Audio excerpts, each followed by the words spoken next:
Alright mga idol, at sa LTO muna tayo ngayon at magpaparehistro tayo ng ating motor.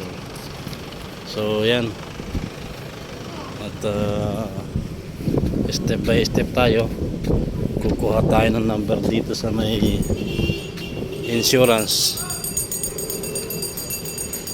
Grabe init. Ito, may number dito. Boss, parehistro. Ito. Abot pa kaya? Opo.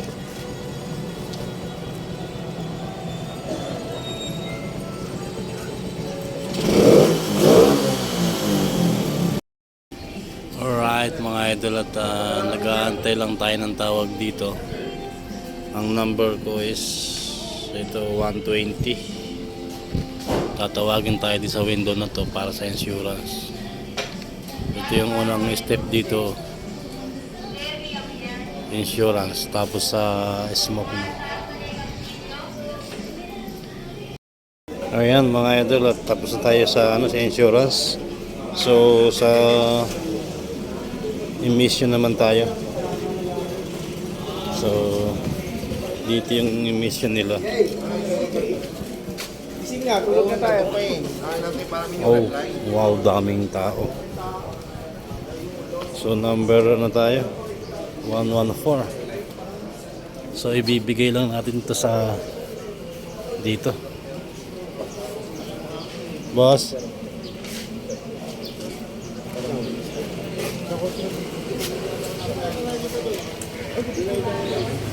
Rodolfo Flores. Flores. Palagay po yung... so yun, may problema tayo, no?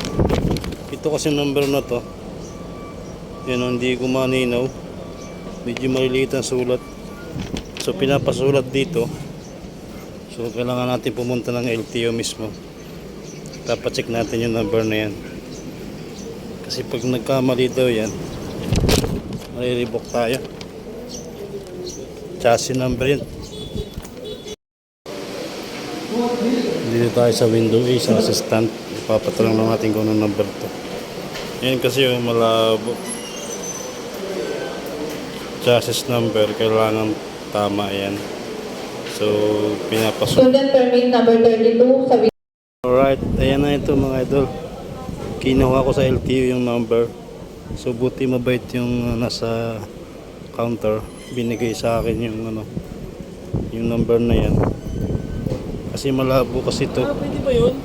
Hindi maninaw doon sa sa emission, yung nag-emission. Hindi niya maninaw itong number na to. Yung chassis number. So binireflect ko lang dito sa mismong LTO sa loob. Ayan, okay na. So yun, kailangan laging malinaw yung nyo, yung nasa Xerox. Alright mga idol, at sa LTO muna tayo ngayon at magpaparehistro tayo ng ating motor. So yan, at step by step tayo.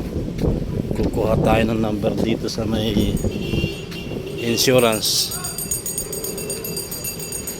Grabe init. Ito, may number dito. Boss, parehistro. Ito. Abot pa kaya? Opo.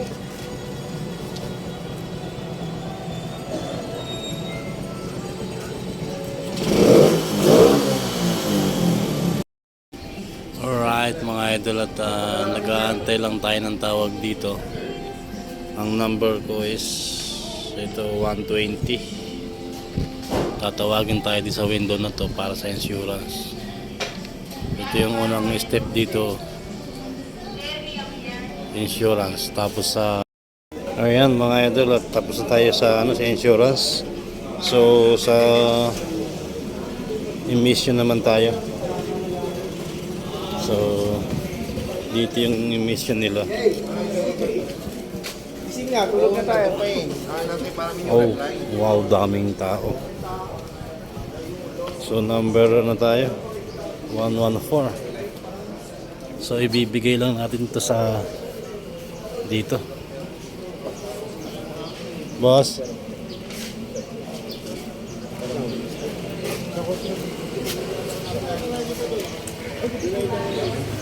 Rodolfo Flores. Flores. Palagay po yung... So yun, may problema tayo, no. Ito kasi number na to. Yan, hindi ko maninaw. Medyo maliliit ang sulat. So pinapasulat dito. So kailangan natin pumunta ng LTO mismo. Papacheck natin yung number na yan. Kasi pag nagkamali daw yan, mariribok tayo. Chassis number yan. Dito tayo sa window A, sa assistant. Ipapatanong lang natin kung anong number to. Yan kasi yung malabo. Chassis number, kailangan tama yan. So, pinapasok. Student permit number 32 sa Alright, ayan na ito mga idol. Kinuha ko sa LTO yung number. So, buti mabait yung nasa counter. Binigay sa akin yung yung number na yan. Kasi malabo kasi ito. Pwede ba yun? Hindi malinaw doon sa sa emission, yung nag-emission.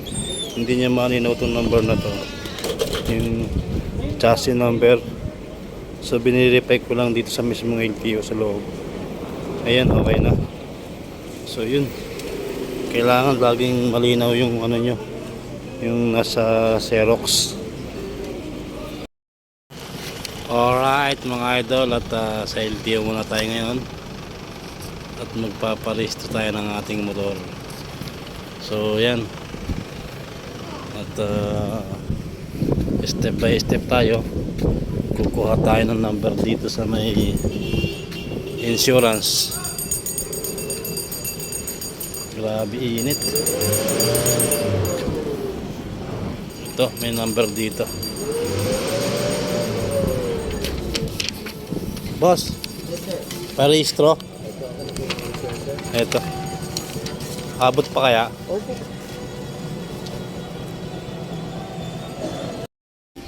Alright mga idol, at nag-aantay lang tayo ng tawag dito. Ang number ko is ito 120. Tatawagin tayo din sa window na to para sa insurance.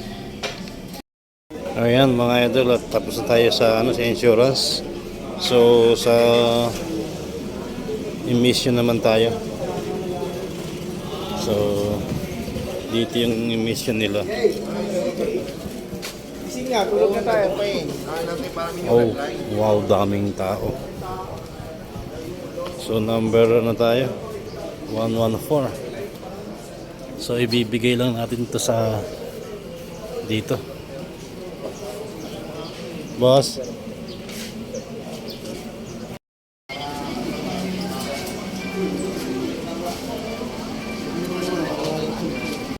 Alright mga idol, at nakapila pa rin tayo dito sa emission. Ayos mo muna to. Sige, sige. Ano na sa'yo? Meron na. And after 2 hours, sasalang na tayo sa emission. Ayan, ito yung motor natin. Medyo matagal kasi marami din. Mahabang pila. Yan, sasalang na yung motor natin Hindi naman sila nagkamali. para sa emission. After 3 hours, ang tagal. Sa windok patas na. Pwede yun, yung motor. Okay na, bak! number 31. Yan. Yan na mga idol, pinaandar na.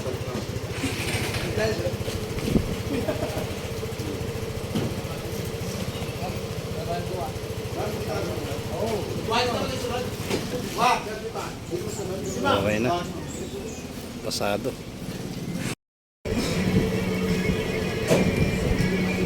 Yan mga idol, inspection na tayo ngayon.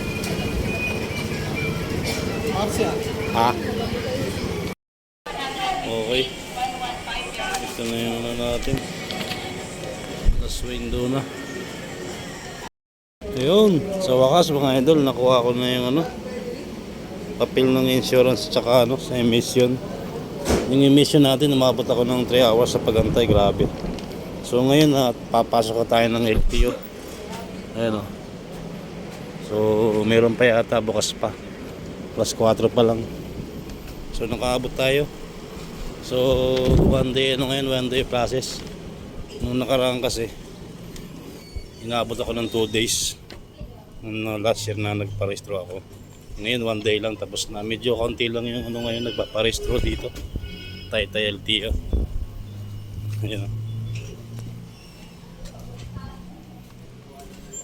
So pasok na tayo ng LTO. Tumagalan tayo sa sa emission. Inaabot ng 3 hours tayo magantay. Boss, LTO sa loob na diretso. Window po sir. Okay, thank you.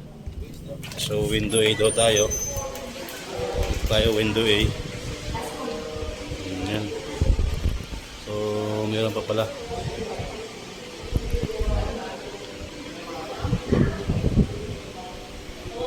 Antay tayo dito sa window A. Ayan, at binigyan na naman tayo ng number 113 para magbayad tayo sa sa LTO mismo. Ayan. So saglit na lang to. Alright mga idol, at tinawag na kami.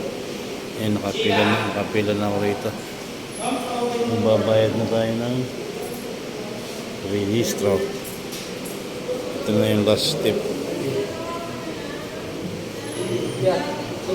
Oo. Sa akin. Tinanggal ko.